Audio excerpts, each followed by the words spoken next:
Rabbi anzil munzal mubarakan wa anta khairul munzilin. Assalamualaikum warahmatullahi wabarakatuh. Wa ala kalimat ikhlas wa ala dini nabiyina Muhammad sallallahu alaihi wasallam wa ala milati abina Ibrahim bin Muslim wa ala musyrikin. Allahumma inna nas'aluka 'ilman nafi'an wa rizqan thayyiban wa 'amalan mutaqabbalan amin ya rabbal alamin. Alhamdulillah, bersyukur kepada Allah Subhanahu wa taala atas segala nikmat, atas segala kebaikan, atas segala iman serta waktu luang yang masih bisa kita rasakan, kesehatan serta beragam macam nikmat yang alhamdulillah ini selalu diingatkan oleh para ustaz, para dai, para khatib ketika mengawali sebuah aktivitas, sebuah ceramah, supaya kita tidak pernah putus bersyukur kepada Allah Subhanahu wa taala, supaya kita jadi orang-orang yang beruntung, orang-orang yang tergolong sebagai hamba-hambanya Allah yang beruntung. Maka wajib untuk selalu senantiasa bersyukur kepada Allah dalam keadaan apapun, dalam kondisi apapun. Maka minimal pagi ini kita sama-sama bersyukur kepada Allah dengan menjalankan salah satu aktivitas yang Allah cintai, yaitu sholat subuh berjamaah di masjid.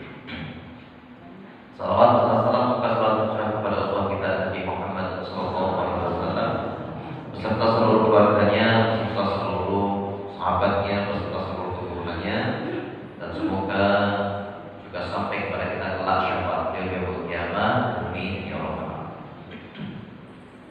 Oke, kata saya donor present berhasil. Ibu-ibu tambah. Ciri donor present berhasil adalah ibu-ibu tambah banyak. Nah, ini jamaah kata-kata ini bukan materi yang menarik, apa donor present. Donor present. Baik, insyaallah. Baik, Bapak Ibu sekalian, kita lanjutkan kaji kita yang sebelumnya. Insyaallah masih sama temanya tentang masalah rezeki. Pokoknya ini sama saya bapaknya masalah rezeki. Kesane rati rezeki. Mungkin rokok terus dan tambah sumpah gitu. Jadi ini rezeki rawat dino Pak. Rawat dino. Jadi pun 3 WP. Jadi Bapak Ibu Allah, beberapa waktu yang lalu yang sebelumnya kita ngaji bahwa masalah rezeki tingkat nomor kali. Rezeki yang Allah sediakan buat kita yang nomor 2. Bahwa rezeki Allah itu banyak, dan salah satunya adalah rezeki yang kemudian Allah berikan dari pintunya yang namanya pintu rezeki yang dipaksa. Ada orang-orang yang memang Allah kasih rezeki itu lewat jalan dipaksa lewat hak atau dipaksa lewat kejahatan. Ada orang-orang yang ngambil rezeki yang haram lewat korupsi, nyolong, maling dan seterusnya. Tapi ada juga yang bahkan makan pepet ngambil lewat jalan yang halal, yaitu utang. Utang itu halal, boleh. Tapi kemarin sudah kita bahas, menawi boten kepepet, oke, mungkin tidak mengurangi ketenangan, kecuali pada memang niat senang jantung, kersane sehat, tidak apa-apa. Tidak waya di para masjid kalau ini jodoh, tidak waya. Ini sabar kata gitu. Tapi nek misalnya kira-kira tidak sabar, tidak cukup, tidak kuat ya sabar. Atau malah karena terlalu sabar nih bayar. Nek utangnya sebetulnya bayar sabar. Nah jadi itu masalah. Lalu kemudian sampai kita lanjut rezeki tingkat nomor 3, rezeki yang level 3, rezeki yang masih bagian dari rezeki dasar. Jadi rezeki level tunggal kali 3 itu tergolong rezeki lazim. Kenapa disebut rezeki yang lazim? Karena memang kebanyakan orang meskipun tidak ngaji sekalipun, meski tidak belajar sekalipun, ini pasti kenal sama sing tiga ini. Yang pertama rezeki yang dijamin, terus kemudian rezeki yang dipaksakan, yang nomor tiga saat menikah adalah rezeki yang diupayakan, diikhtiarkan, sing diusahakan. Jadi Bapak Ibu mati Allah, rezeki itu memang ada yang diusahakan. Jadi nek kita kemarin belajar di rezeki yang nomor satu, bahwa rezeki itu dijamin, harta untuk makan itu pasti dijamin oleh Allah Subhanahu Wa Taala. Meskipun panjenengan tidak bergerak, tidak belanja, tidak kerja, tetap dijamin makannya sama Allah. Tapi biasanya rezeki yang dijamin itu walaupun sangat pilih, ya pun jatah ini ibarat jenengan dapat daharan, dapat makanan, dapat rezeki berupa makan, itu ya makannya ya seadanya dan pemberian Allah Subhanahu Wa Taala. Tapi nek panjenengan pengen pilih, itu berarti harus jemput dari yang diupayakan, diikhtiarkan. Maka sebagian ulama menjelaskan dalam kaitannya terkait masalah rezeki yang diikhtiarkan ini, niku digolongkan sebagai inilah bentuk keadilannya Allah Subhanahu Wa Taala. Jadi Allah itu bijak, adil. Jadi Allah paham manusia itu banyak kepinginannya, banyak keinginannya, tidak cukup sama sekedar rezeki yang dijamin. Meskipun Allah jamin makannya, meskipun Allah jamin kemudian rezeki pokoknya, tapi namanya manusia punya banyak keinginan, sehingga Allah sediakan rezeki yang diupayakan. Supaya misalnya merasa kurang, niku kesehatan jalan lain untuk mengambil rezeki yang lebih. Maka kemudian inilah rezeki yang dimunculkan karena sifat adilnya Allah Subhanahu Wa Taala. Sekaligus untuk juga kemudian kesempatan bagi mereka-mereka yang tidak punya atau tidak kenal Allah. Jadi ada orang lain yang tidak kenal Allah memang, tapi Allah kasih jalan rezeki lewat ini. Makanya mungkin Bapak Ibu rahmati Allah jadi bisa jawab pertanyaan-pertanyaan yang barangkali mungkin selama ini jenengan tanyakan.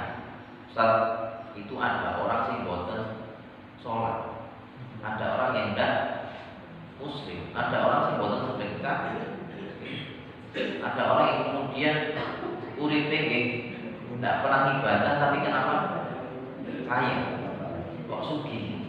Nah mungkin jenengan sadar jawab setelah ngaji. Karena memang Allah sediakan rezeki dari jalannya diupayakan, dari rezeki yang diupayakan. Maka pelajaran yang pertama kemudian kita belajar dulu dalilnya. Dari mana dalilnya? Ketika kita bicara bahwa rezeki itu memang ada yang diupayakan.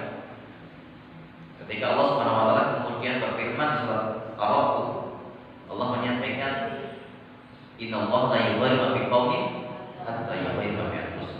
Tidak diubah sesuatu kecuali kaum itu yang ubah. Maka Allah ini memberikan kesempatan buat siapa saja untuk ikhtiar dan mengubah sesuatu yang memang Allah sediakan untuk bisa diubah.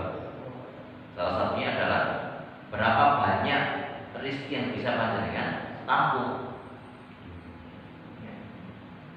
Jadi rezeki yang diupayakan itu ibaratnya saya berikan perumpamaan. Ini kados seberapa siap tempat yang Anda ciptakan, yang kita ciptakan untuk nampung rezekinya Allah.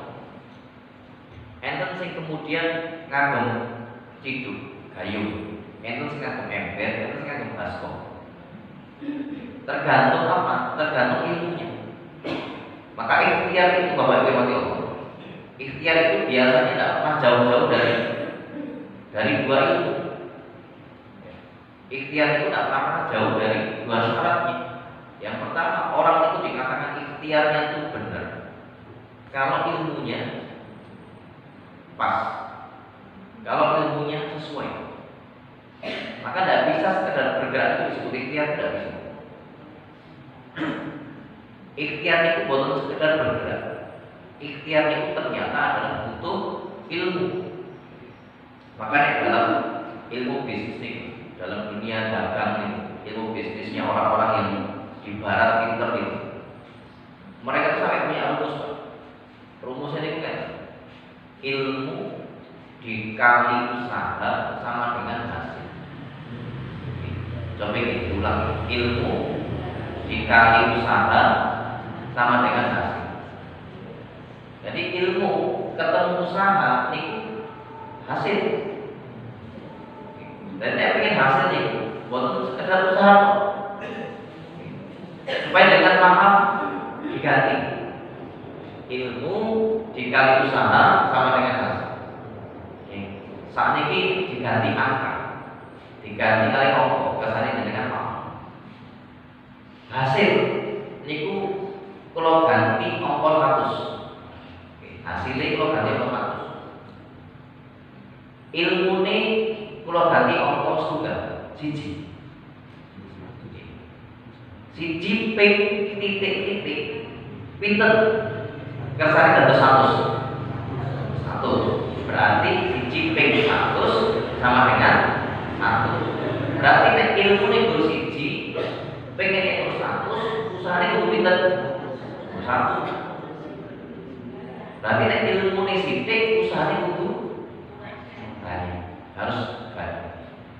Tapi sebaliknya, nek yang 100 itu ilmu nih, usahanya kita supaya hasilnya 1. Maka ikhtiar yang benar itu sing dikartai usahanya apa ilmu nih? Ilmu nih. Maka anu kaget, kenapa kok banyak orang sing kerja keras tapi tidak ada duitnya, tidak ada hasilnya? Jangan-jangan buat mereka ilmu nih ibarat 0 ping 100 hasilnya tidak 0. Ilmu nih 0. Ilmu nih 0, usaha sewu tetap 0 ya. Maka nek tonggo nih lagi lebih usaha ning bisa itu kok berhasil, aku setuju kayak ilmu kuyu. Kayak polarisan. Belum tentu Pak. Sebab Pak bisa jadi sebelum usaha, sebelum buka dagang, ilmunya banyak, belajar dulu. Ambil ilmu sana, ambil ilmu sini, belajar pengalamannya orang sana, orang sini, ilmu nikahkan. Begitu buka usaha, jadi langsung hasil. Sebaliknya, enten sing ora tau sinau, boten pernah belajar usaha, boten pernah belajar dagang, tapi modalnya kan, sing penting buka dagang, terus rakau kayu. Begitu rakau kayu, gas sulo betul. Terus kemudian ngomong Gusti Allah kira gitu. Wong nggak pernah belajar ibarat itu usahanya kapan tapi ilmu itu tidak ada. Maka ikhtiar itu yang disebut ikhtiar, Allah akan kasih rezeki orang-orang yang ikhtiar kalau dia punya satu ilmu. Yang nomor kali istiqomah. Jadi kuncinya ikhtiar itu berhasil. Nek wonten ilmu terus istiqomah.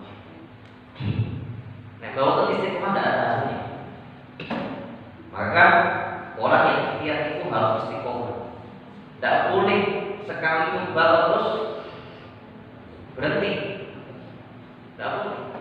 Sekali nyoba gagal, usaha terus selama dengan catatan punya ilmu.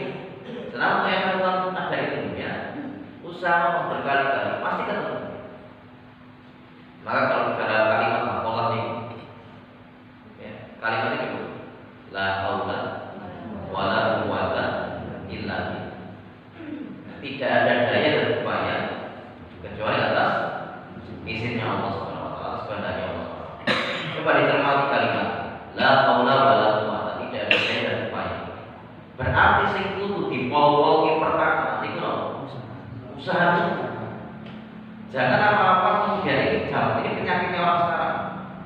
Mentang-mentang saat ini itu zaman spiritual. Saat ini kan zaman spiritual. Kenapa zaman spiritual? YouTube ngaji banyak, majelis taklim di mana-mana banyak, training agama banyak sekali. Tidak cuma majelis taklim kadang-kadang, training berbau agama, training spiritual, macam-macam panas sangat. Nopo-nopo bumbune spiritual, nopo-nopo bumbune agama. Saat ini panas sangat. Mentang-mentang sekarang ini era spiritual, sitik-sitik langsung diucapkan Gusti Allah. Mungkin Pak. Dari usaha, dari pokok pasti Gusti Allah. Padahal Allah menginginkan kita dulu usaha dulu. La haula wala quwata. Habiskan dulu daya, habiskan dulu lumayan. Baru kemudian nanti Allah kasih hasil.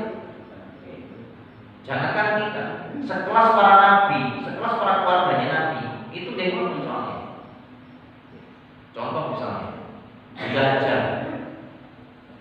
Bunda Hajar ketika ditinggal garwane Nabi Ibrahim di lembah Mekah, tidak ada makanan, tidak ada minuman, tidak ada sumber air, ditinggal Ismail selesai alim, terus kemudian Ismail kehausan. Apa yang dilakukan? Kemudian nyari air, ngelihat di sisi seberang sana, di sisi bukit sana ada kelihatan seperti air, lari ke sofa, ke marwah, lari. Winten Pak Bu, tunjukkan. Terus keluar air. Pertanyaannya, kenapa kok larinya 7 kali? Oh takdir. Wah, jawabannya benar ya. Takdir itu. Kenapa 7 kali? Karena ini tafsirnya para ulama menjelaskan dalam tafsir, dalam sirah-sirahnya. Kenapa lari 7 kali? Karena ternyata di lari yang ke-7 Bunda Hajar niku jatuh. Kenapa jatuh? Pun kesel.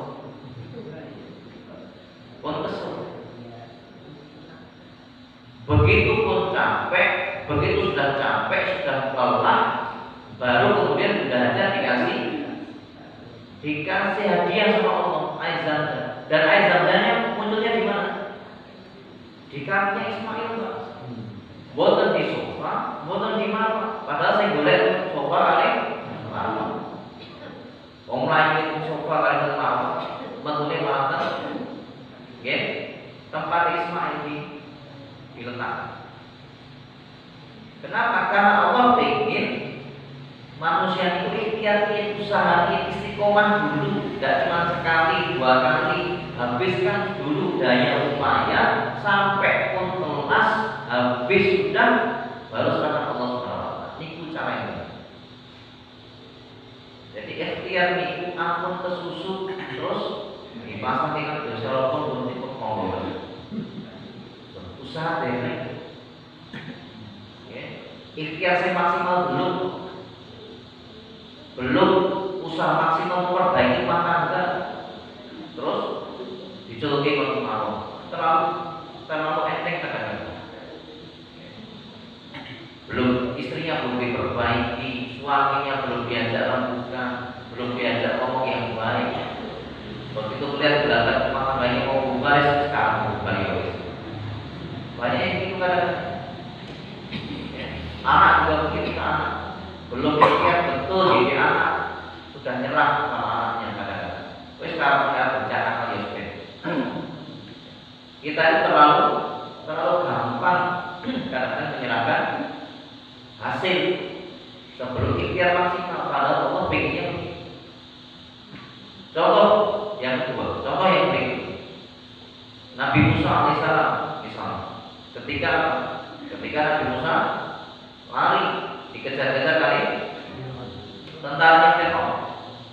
Ketika lari dikejar-kejar tentaranya Fir'aun sampai di tepi Laut Merah, apa yang dilakukan? Nabi Musa kemudian dapat perintah dari Allah Subhanahu wa Ta'ala.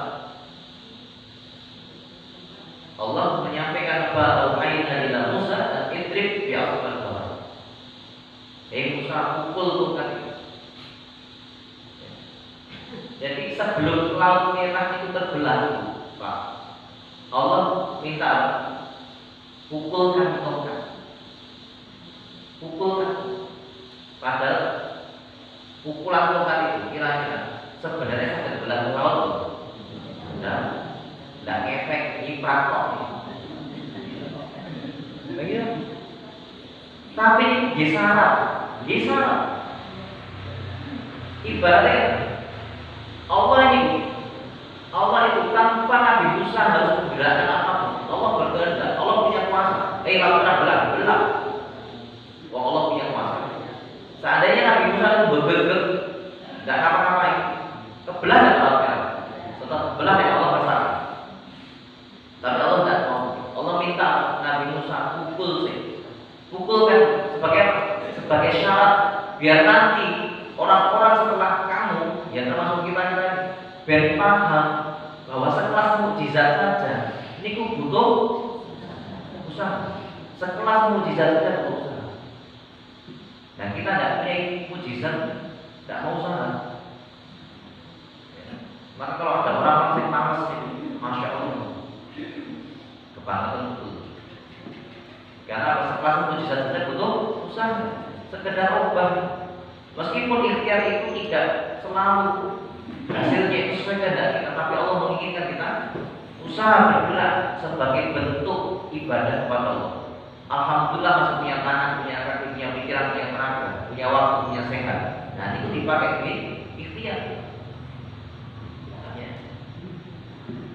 Jangankan ke Nabi Musa, ada yang lebih ekstrim lagi. Contohnya siapa? Bunda Maria binti Imran, ibunya Nabi Isa alaihissalam.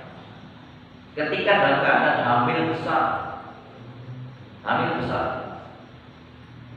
ketika hamil besar mengasingkan diri, terus kemudian ketika dalam keadaan payah, tidak ada makanan.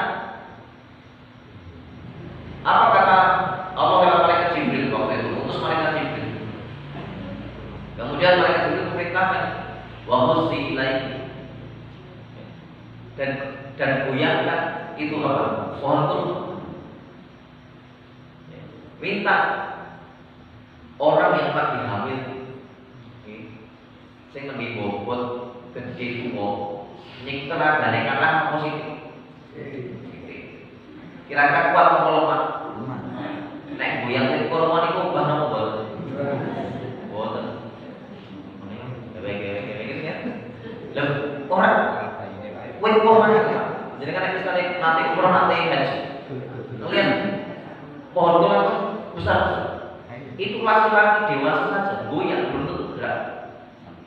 Nah ini Allah ingin seorang perempuan yang lemah, tidak punya tenaga, menggoyangkan pohon kurma supaya jatuh rutok dan jenis. Rutok itu kurma yang masih mengkembang. Lawang sing tuwa wae kadang-kadang kudu disongkrok kayak ini yang masih muda mereka. Bayangkan dengan keadaan seorang ibu hamil dengan tingkat kekuatan yang lemah. Padahal Allah bisa saja lebih kurma pun langsung itu pohon kurma langsung menjatuhkan kurma, atau bahkan jangankan kurma, buah apapun Allah bisa mendaki berhati misalnya Bunda Maria. Tapi Allah tidak menginginkan itu. Allah pengen jadi pelajaran buat kita. Apapun yang pengen didapatkan, usaha, meskipun hanya sekedar bergerak ala kadarnya. Maka kita lihat burung-burung, hewan dan lain sebagainya, ngajari kita. Mereka burung-burung, manuk, semut, coro, tikus, macam-macam keluar sarang mencari makan. Apakah mereka tahu kalau punya keluar dari makan pas dapat makan? Tidak, belum tentu. Yang penting mereka keluar mencari makan. Yang penting mereka bergerak sebisa. Nanti urusan hasil Allah yang atur. Makanya sama, kita manusia kita ikhtiar mau. Allah hanya menginginkan kita bergerak. Allah Selama kita bergerak, jenengan kok mau usaha, mau ikhtiar, pasti nanti ada rezeki dari ikhtiar. Pasti. Maka rezekinya diam itu nggih wonten, rezekinya ikhtiar nggih wonten. Rezekinya diam levelnya tulis level 1 yang dijamin, sing pokok-pokok. Tapi ketika bergerak, mungkin jenengan dapat rezeki yang lebih dari rezeki yang sesuai dengan keinginan panjenengan. Maka ketika jenengan pengen dapat sesuatu, sing panjenengan kok pengin, jenengan kok kemudian rencanakan, maka butuh jemput rezekinya dari rezeki level ketiga ini.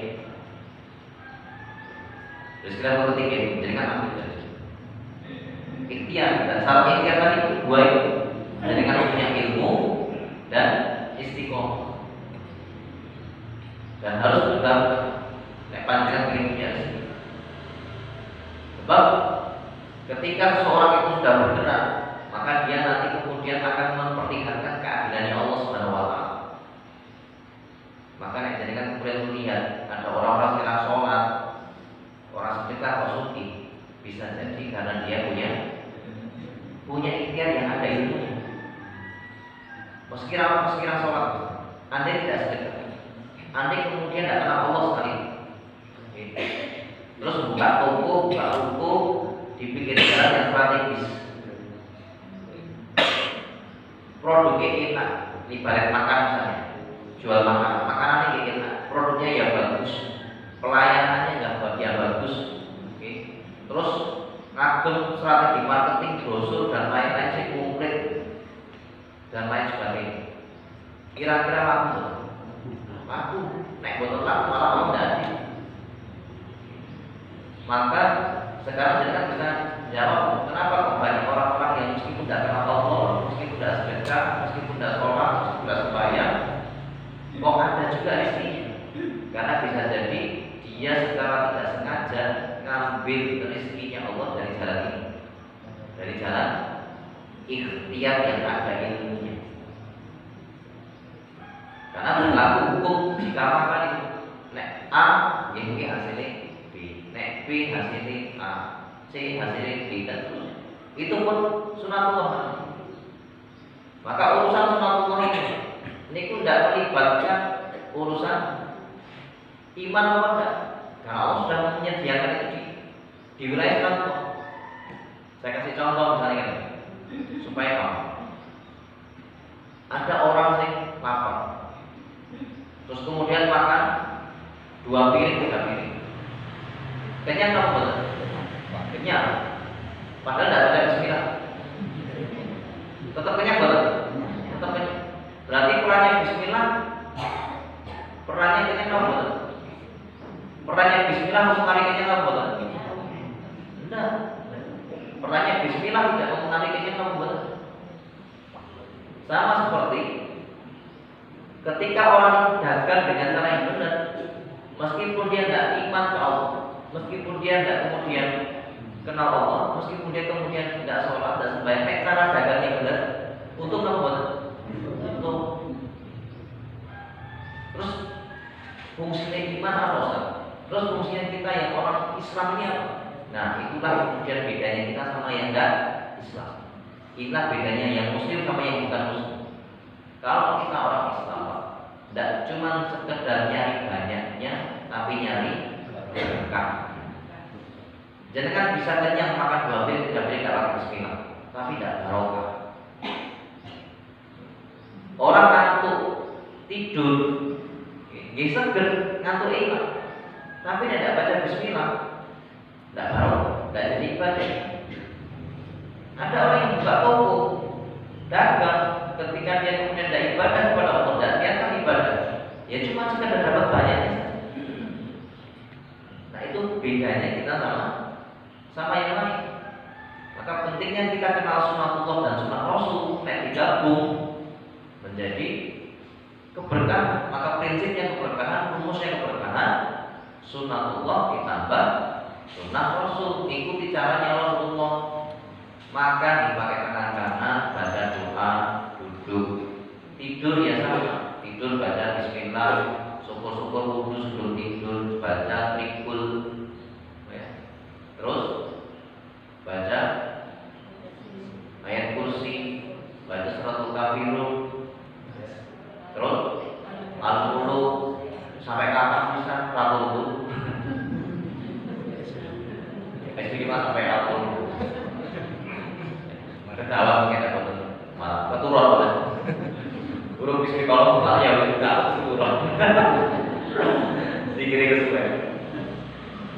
Tapi kok misalnya dengan sadar melakukan itu, oh masya Allah, barokah itu.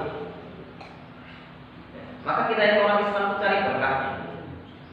Dan kenapa cari berkahnya? Karena berkah itu yang nantinya bikin pulau panjenengan sekeluarga itu punya kebaikan-kebaikan tambahan.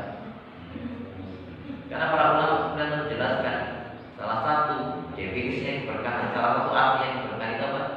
Ziyadatul khair, bertambahnya kebaikan. Nek hartanya barokah, dagangnya barokah, makanya berkah, maka pasti jadi kebaikan yang berikutnya. Anak-anak jadi anak yang soleh, nurut, istrinya ya istri yang nurut, suami yang kemudian suami yang semangat ibadah, semangat cari nafkah, dan seterusnya. Harta yang dibeli dari harta berkah pun pasti akan jadi manfaat. Di motor, ya motornya bisa nganterin ke masjid, ke majlis taklim, punya mobil pun juga demikian, ngantarkan ke tempat baik. Ya. Karena cirinya keberkahan dulu apa? Satu, sedikit rasanya cukup, banyak tidak bahaya. Nah itu yang kita cari, sedikit rasanya cukup, banyak tidak bahaya. Nah itulah pentingnya kita paham agama. Jadi meskipun ikhtiar ini tidak ada kaitannya sama ibadah. Orang yang kemudian dia ikhtiar, orang yang kemudian dia tidak kenal Allah sekalipun, kalau dia berusaha pasti ada hasil. Pasti ada hasil. Dan itu Allah jamin. Dan itu bentuk dari Allah Subhanahu. Nah ini adalah rezeki level ketiga, rezeki yang diberi dari jalan ikhtiar, supaya orang tidak putus asa. Jadi ada orang yang kalau misalnya dan ngerti agama terus kemudian tidak dikasih Allah rezeki, dia akan putus asa, tidak tahu betapa besarnya nikmatnya Allah Subhanahu wa Ta'ala. Ibaratnya tidak kenal agama sekarang saja dikasih rezeki. Maka sampai ada ceritanya itu Nabi Ibrahim alaihissalam, ya, yang ketika beliau dimintai makan seorang majusi, ya, terus keberatan. Dan ceritanya Nabi Ibrahim itu punya satu amal, ya, salah satu amal yang paling disukai Nabi Ibrahim itu adalah ngasih makan orang. Nah, suatu saat ketika Nabi Ibrahim ngasih makan orang, datang seorang majusi, dia datang ke Nabi Ibrahim terus minta makan. Ketika minta makan ke Nabi Ibrahim ditolak. Kenapa? Karena majusi tidak beriman kepada Allah, ditolak. Begitu orang itu pergi, Nabi Ibrahim ditegur sama Allah. Ibrahim, orang tadi yang majusi tadi umurnya berapa? Ya kira-kira 60 tahun ya. 60 tahun, ya, 60 tahun. Dia tidak pernah nyembah saya, tidak pernah nyembah aku, tidak tahu. Tapi tetap kasih makan, tetap saya kasih rezeki. Tetap saya kasih berikan segalanya. Dan dia minta makan kamu sekali saja, kamu tidak kasih. Padahal 60 tahun dikasih rezeki sama Allah. Kun jalan makan dino kalau kowe wae ra dikek. Maka kemudian Nabi Ibrahim besok dikejar orang majusi. Itu bentuk keadaan Allah Subhanahu wa Ta'ala. Allah itu kalau kasih rezeki, siapapun yang kemudian ikhtiar punya ilmu pasti. Maka ampun putus asa. Ya, ampun putus asa dengan apapun yang panjenengan punya. Nah itu rezeki level 3.